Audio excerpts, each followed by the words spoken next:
Hello and welcome into another episode of Locked On Wolves. This is the post-game podcast. The Timberwolves fell to the Golden State Warriors on Thursday by 9 at Golden State. It was a really fun game. The Timberwolves led at halftime, and after a huge first half from Karl-Anthony Towns, the second half, though, was all about Steph Curry and Klay Thompson.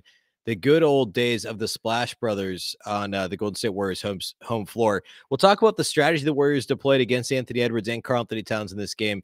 D'Angelo Russell went down with an injury in the third quarter and why that hurt the Timberwolves, besides the obvious reasons, especially in this game and with the Warriors, how the Warriors are playing defense. We'll talk all about it on the show tonight. Welcome in. You are Locked On Wolves.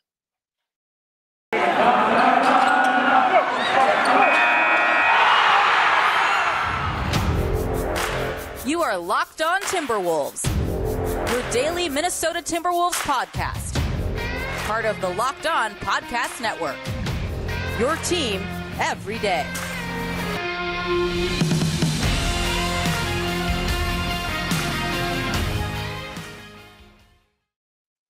Hello and welcome to the Locked On Wolves podcast, part of the Locked On Podcast Network, your team every day. My name is Ben Beecken. I'm the host of Locked On Wolves. I'm also the editor of Dunking with Wolves, the Timberwolves site and the Fansided Network.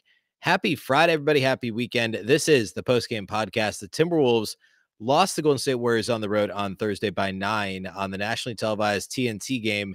It was a really fun game, and we're going to break it all down. The Warriors had a very specific defensive strategy that they deployed against Anthony Edwards all night, and they had a shifting strategy against Karl-Anthony Towns that didn't work so well in the first half, and maybe it was by design. I don't know.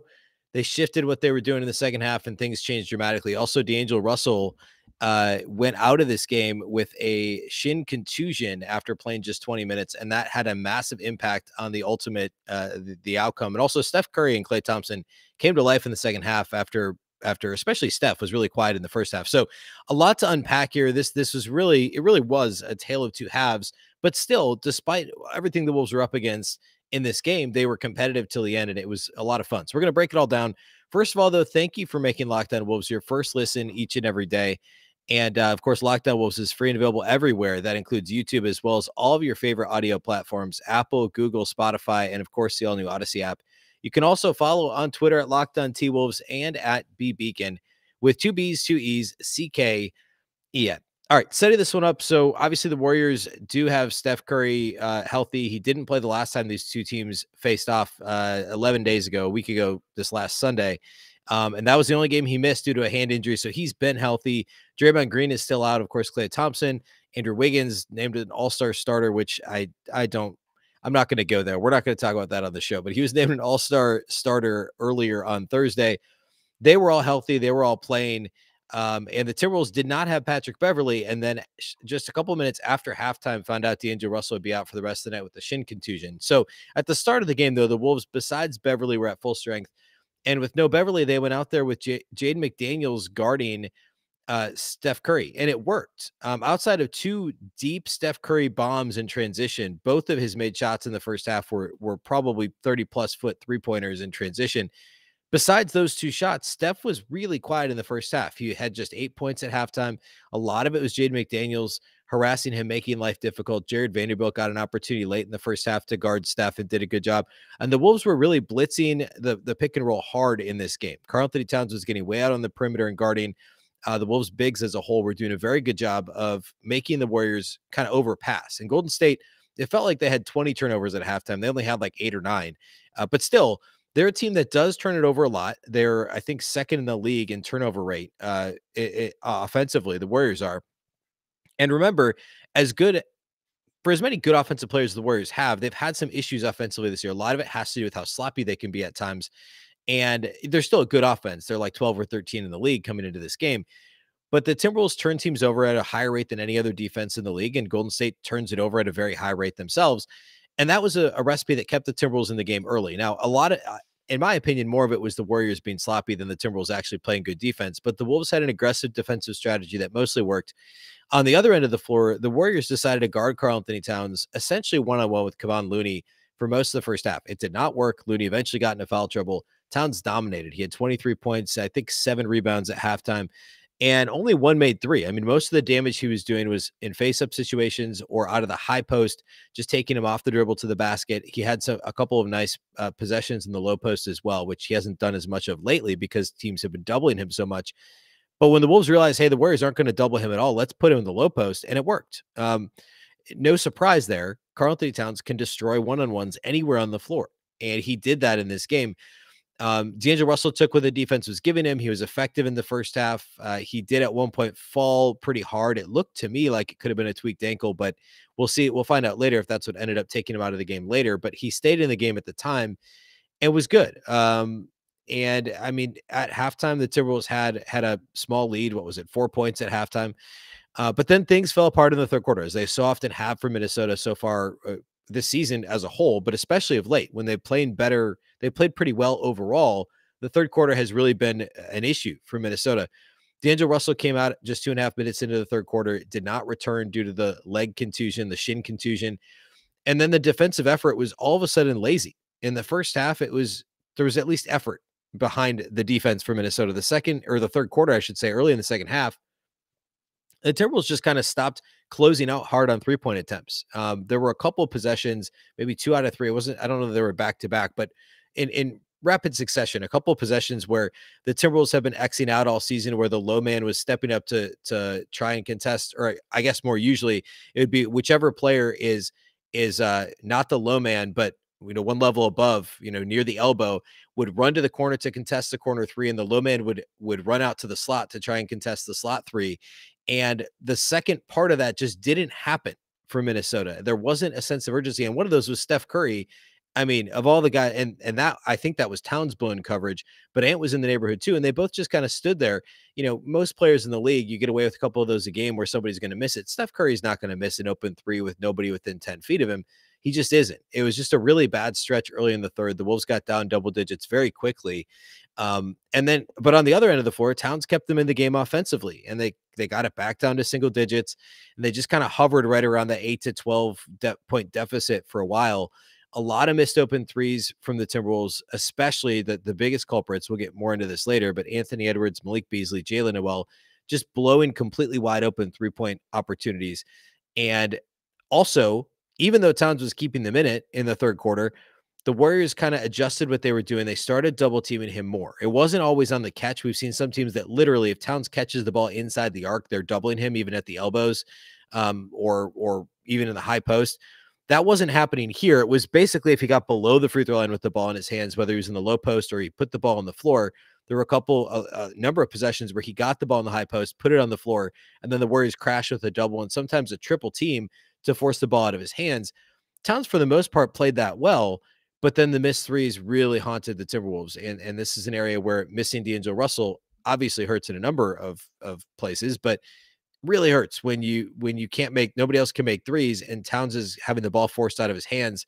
But at the start of the fourth, the Wolves were down 14. It built up to 16 points, but then they went on a run. Anthony Edwards got fouled, made some free throws, hit a three-pointer. That was sandwiched around to Josh Okogie, of all people, made corner three. He was in the rotation because no Beverly and no D'Angelo Russell, so he played some second half rotation minutes. Mixed in was an Nemanja Bjelica offensive foul. That was big. This thing got down to 5 points, and then it got pushed up a little bit more, got back down to 5 with under 5 minutes to play. That first run came with Towns on the bench, but then late, under 5 to play, within 5 points, Steph Curry hits a three, Klay Thompson hits a three, a couple of sloppy offensive possessions, and that was basically it. Some of those defensive breakdowns, that it was almost identical to what happened in Portland. Bad third quarter, much better early in the fourth, middle of the fourth quarter, and then a collapse down the stretch, which is what happened in Portland. Portland went on a 10-1 run. Minnesota's defense on those possessions. Now, I mean, the Klay three was mostly open, and it was kind of a broken floor situation. The Steph three, I guess, what do you do? It's Steph Curry, right? You kind of tip your cap because you get a hand in his face. He's still going to make it more often than not, it seems like. But still, the defense just got a little bit too sloppy for much of the second half. It's just frustrating because they can lock down on these individual possessions, but then the consistency goes out the window. And when they had a chance, they were down just 2 possessions with under 5 minutes to play. Things just kind of fell apart all of a sudden. So I want to get into key takeaways as a whole. This was a really fun game, and it's hard to, I don't want to come across as though this is one of those where you don't get too upset because no D'Angelo Russell, no Patrick Beverly. You're playing in Phoenix in less than 24 hours. Golden State's really good. They're very close to full strength. They've got their top, four scorers available. Curry and Thompson and Wiggins and Poole are all playing. So this is a really good team. And, you have D'Angelo Russell go out in the second half. You have that adversity. It's hard to get too upset about this loss. This is a completely understandable loss. And the Wolves really did fight down to the last minute of this game. At the same time, this is a no moral victory zone at this point. You're talking about a 500 team that's solidly in the play-in conversation and has a legit shot at a 7 seed or maybe even a 6 seed in the Western Conference. So, you can't feel too good about it either. I think it's okay to be somewhere in the middle on a game like this, where the Wolves competed. There were some clear holes in their game that they should have areas that they should have played better in. But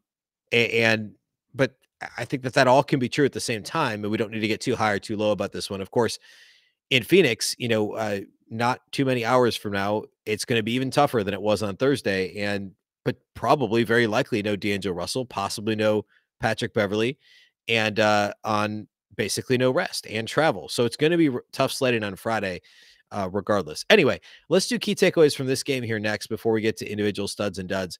First, though, let's talk about our great friends over at betonline.ag.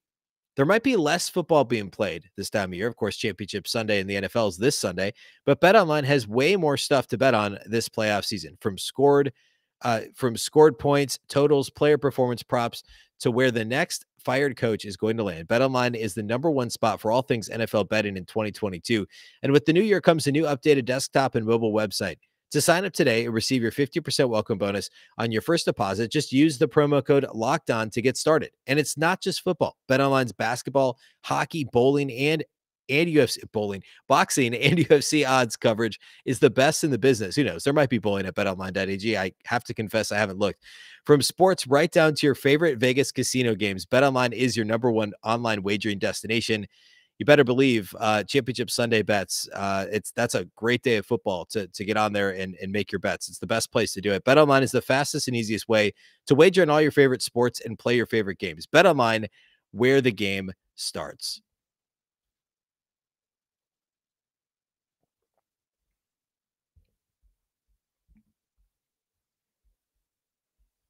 All right, let's go ahead and talk key takeaways from this one. So, number one, I mentioned the Warriors' strategies defensively on both Anthony Edwards and Karl-Anthony Towns. So, in the first half with Cat, they played him straight up. Cat destroyed them, and the Timberwolves shooters didn't really need to do much else. D'Angelo Russell took advantage of a couple of nice Cat passes and knocked down some threes. But for the most part, the Timberwolves, just the offense ran through Cat, and that was fine. The strategy against Anthony Edwards is pretty clear. It was to load up on him, to guard him effectively one-on-one, but with a shadow defender, almost like a safety in football, just kind of not straight doubling him on the perimeter, because why would you do that every time he touches the ball? But basically to play him almost with a shadow defender is the best way to say it. They would load up and leave Jared Vanderbilt, which is what teams have been doing, and just be prepared to rotate back the other direction if they need to. And the idea is make Anthony Edwards put the ball on the floor and dribble into a double team, let him come to you, and either make him make a tough shot where maybe he'll miss it or turn the ball over, or force him to pass the ball, which, I mean, he had 0 assists in a 40-point game on Tuesday against Portland. Obviously, he's a willing passer. I'm not suggesting he's not. We've seen these modes where he gets into a playmaking, a distribution mode, but he also gets into tunnel vision sometimes, right? And the other thing the Warriors were totally fine with was him shooting a difficult contested three-pointer. He's a good three-point shooter, but he also gets three-point happy at times for a guy who's really at this point a volume three-point shooter. So contested threes, a double team on a dribble drive, force the ball out of his hands. Any of those options are better than letting him go one-on-one. Same thing with Karl-Anthony Towns. Both of those guys destroy one-on-one coverage. So do something a little bit different. Then in the second half, and it worked, by the way, Ant had a tough first half. I think he was like 1 of 6 shooting at halftime. And he came on a little bit in the second half, mostly in the fourth quarter. But the Warriors were then starting to do essentially the same thing with Cat. They were doubling him on any catch below the arc. And if you put the ball on the floor, they were bringing multiple defenders. And so essentially the rest of the team was being left open. Edwards and Cat were being doubled.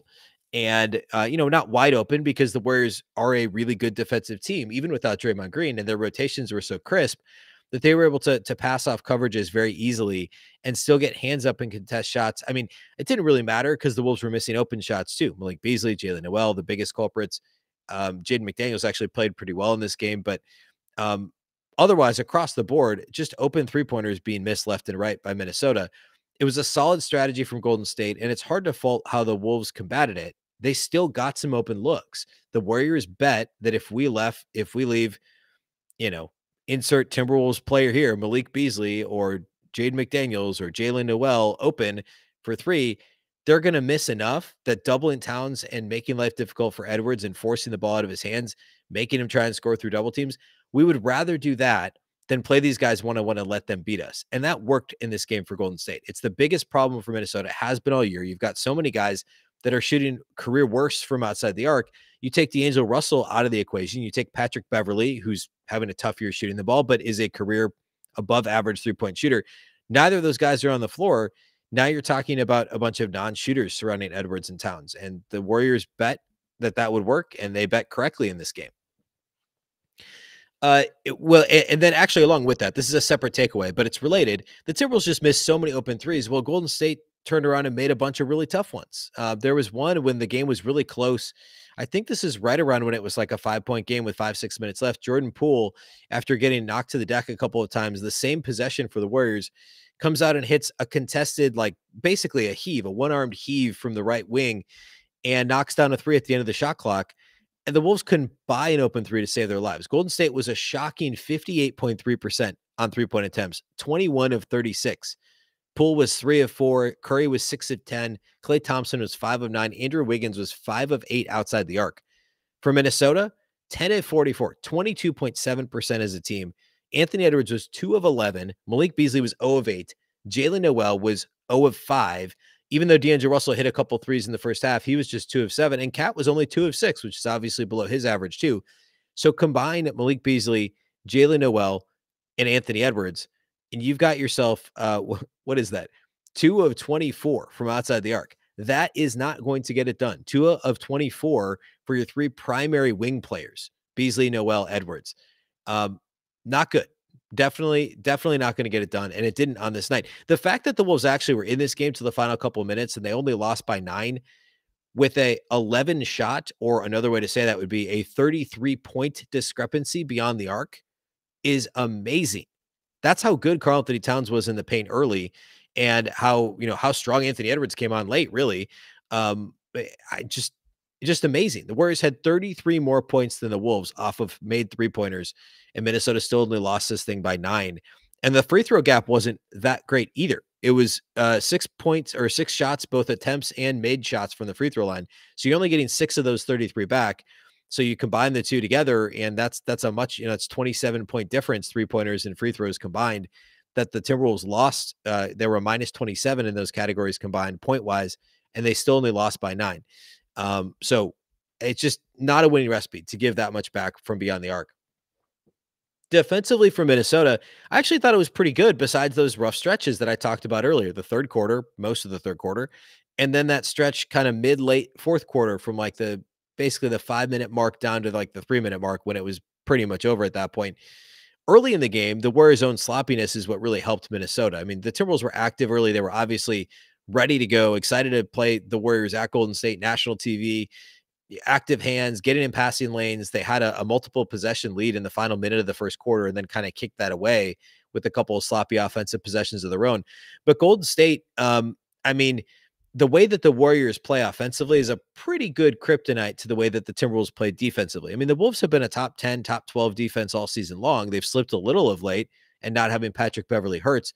But the way that the Warriors play with the off-the-ball actions and the free-flowing offense, and they've been the best at it now for years and years under Steve Kerr, but the way that they're able to pass the ball so much within one possession, drive and kick constantly, and again, the off-ball motion, all the stuff that Klay Thompson does to get open, that is really effective against overly aggressive teams like Minnesota, who are trying to jump passing lanes and deflect passes. And it worked in this game. Early in the game, the Warriors were making enough mistakes to keep the Timberwolves in it, and the Wolves actually had a lead at halftime. But as the game wore on, the Warriors became better and better at that. The Timberwolves got, I don't know if they got a little tired, a little lackadaisical, probably both, as we saw in the third quarter and then ultimately down the stretch. And the Warriors made enough open shots that was that. So overall, a decent defensive performance. Again, no Beverly, missing D'Angelo Russell for most of the second half. But those lapses against good teams like Golden State, I mean, if they have any lapses against Phoenix on Friday, that's all she wrote. And you can get away with that against some of the teams the Wolves beat over the past couple of weeks. They got away with it against Portland because they were able to hold on at the end, but they almost didn't. So again, it comes back to consistency. It comes back to bringing it night in and night out for the vast majority of the 48 minutes. You can't take multiple possessions off in a row. And that's what keeps happening primarily in the third quarter, but really throughout the second half for the Wolves here of late.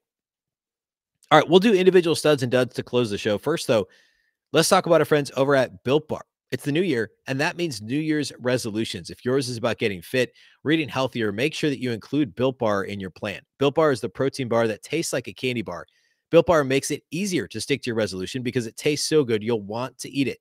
Unlike other protein bars, which can be chalky or waxy, or might taste like a chemical spill, you want to eat healthy, but it just gets so boring. By like week 3, you might be thinking, this is not worth it. Where's the chocolate? Well, Built Bar has you covered because Built Bars are covered in 100% real chocolate. Most Built Bars contain 130 calories, just 4 grams of sugar, and only 4 net carbs, plus 17 grams of protein. Compare that to a candy bar, which usually has around 240 calories, 30 grams of sugar, and dozens of net carbs.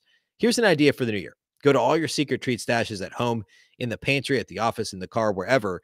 Throw out all the sugary or calorie-filled treats and replace them with Built Bars. So when you're craving a snack or a treat, you can reach for something that's healthy and tastes incredible. Even if you're not a huge fan of working out, you can at least eat something that tastes good and is good for you. That way, when you enjoy a delicious Built Bar, you can almost count it as a workout. There's so many flavors to choose from: coconut almond, peanut butter brownie, raspberry cookies and cream, salted caramel, mint brownie. I actually had an eggnog today. It was amazing. There's many, many more flavors to choose from. In fact, Built is always coming out with new limited time flavors. So check out Built.com often to see what's new. Go to Built.com, use promo code LOCKED15 and get 15% off your order. That's promo code LOCKED15 for 15% off at Built.com.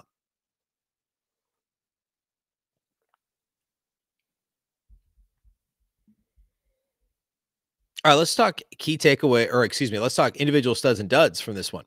Number one for the Timberwolves has to be Karl-Anthony Towns. This was a phenomenal game for Cat, especially first half. It's hard to fault him for what happened in the second half. He continued to play well, good decision-making by and large for Cat. 31 points on 12 of 22 shooting, so obviously greater than 50% from the floor, 12 rebounds.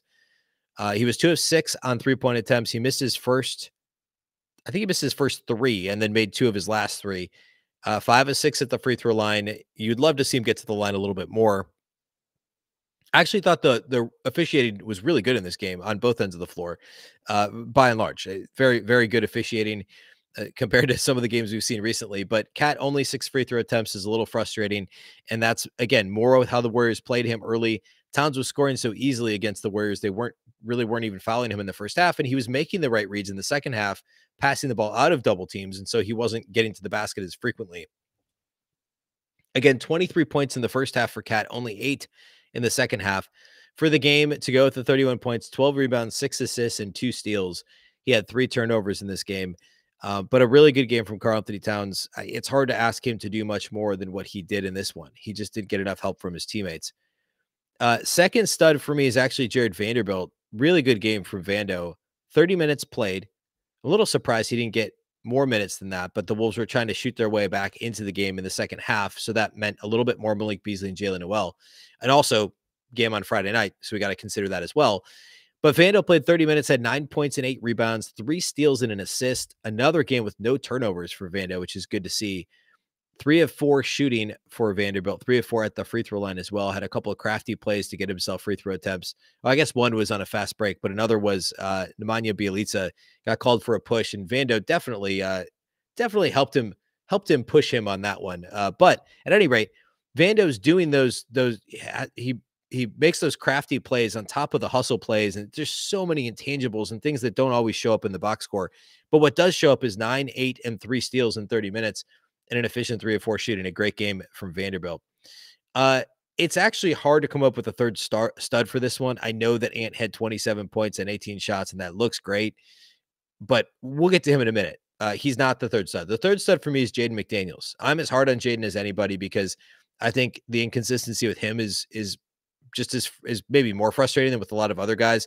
It's a little unfair. He's in his second year. He's 20 years old. I get it. But this was a really good game for Jaden. 14 points, 4 rebounds, 5 of 8 shooting. This wasn't one of those high volume. Remember back during when everybody was out, 7, 8 rotation guys were out, including the big three. And McDaniels had this expanded role when everybody was on health and safety protocols list. And he had a couple of these really big, high volume scoring nights where he had the whole toolkit on display. This was not that night, but it was every bit as effective. 14 points on 8 shots, 3 of 5 on 3-point attempts, 4 rebounds, 1 apiece, assist, steal, block, and assist, steal, and block. Great defense on Steph Curry. I mean, it wasn't really his fault what happened in the second half. I mean, that's just Steph being Steph, and he also wasn't the only guy guarding Steph Curry.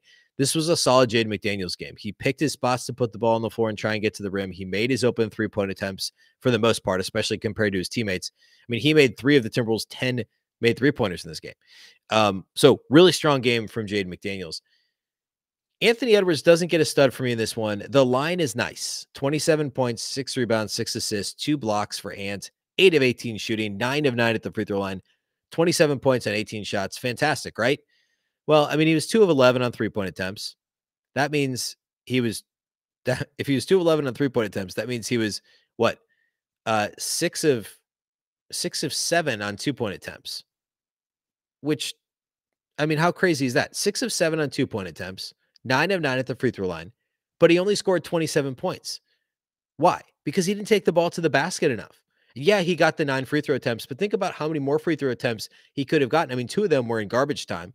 I think about how many free throw attempts he would have gotten if he was aggressive and getting to the rim like he was in Portland the other night. Chris Finch talked about it post-game that Ant wasn't aggressive enough in this game.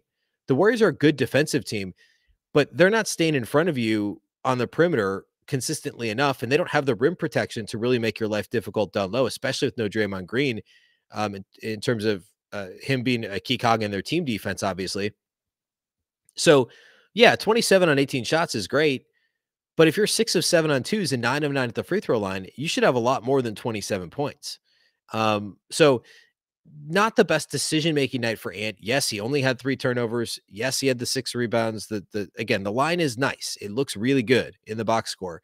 This is a little bit of a disappointing performance from Ant. A lot of the stuff was in the fourth quarter, and he helped get the Wolves back in the game, and those points count too, and I get that. But the decision-making wasn't there for Ant in this one. So not a dud. He fits somewhere in between the 2 categories for me because it just was a little bit disappointing. Duds for me, this could not get any easier. Malik Beasley, miserable game again for Malik. 4 points in 20 minutes. The Wolves needed him badly after D'Angelo Russell went out. 2 of 11 shooting, 0 of 8 beyond the arc. 20 minutes, 0 rebounds. 1 assist, 1 block in this game. No steals, 1 turnover from Malik Beasley. Just a miserable, miserable performance.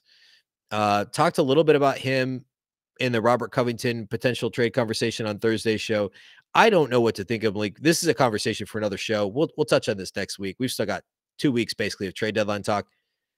I don't know what his trade value is. I got to think he has some because he scored 20 points a game last year and he's a 40% essentially career 3-point shooter. Something's going on with him. Early in the year, it was easy to say it's his legs. He didn't have a normal offseason. I get that. Now, what is it? His role's changed, sure, but he's not the only one whose role has changed. And if he's not making threes, he provides nothing else. I've got to believe that a team would take a flyer on him to try and recoup some trade value, also knowing that if he plays like he did last year, next year is a pretty good deal on his contract, what he's going to get paid next year. Plus, there's a team option on another year beyond that. So either he's valuable for your team if you trade for him, or he buoys his trade value and you can flip him in a separate deal this summer or next year at the deadline. So I do think there's some trade value there. I don't think he fits with the Wolves anymore. I just don't. I mean, Jalen Noel has emerged to the point where you feel like you don't need him, and Beasley's played badly enough that you feel like you don't want him on the court. And he's getting paid a lot of money. So I want to talk more about this next week, but this was kind of how he's played all year for the most part, outside of a handful of games here and there. Very disappointing. I'm also going to give one to Jalen Noel, which is a little bit tough because, I mean, he was asked to do a lot of different things in this game. He took over full-time point guard duties essentially after Russell went out, but 5 of 16 shooting, and he missed all 5 of his 3-point attempts. He did have 3 rebounds, 3 steals, but he struggled a little bit at point of attack defensively, and he just missed his catch and shoot opportunities. Had a couple of nice drives as he usually does, but he's got to make those catch and shoot opportunities on the perimeter when Cat's getting doubled. And that didn't happen in this one. All right. That's all we have for you today. The Wolves, of course, are back at it again Friday night. We will likely have the post-game pod late Friday, the Phoenix game. So this weekend, we will have a podcast on Wolves Suns from Friday night. And then the Wolves are off Saturday, play again Sunday. So we'll do the post-game pod that day as well. Thank you to those of you that do make Locked On Wolves your first listen each and every day. Greatly appreciate it.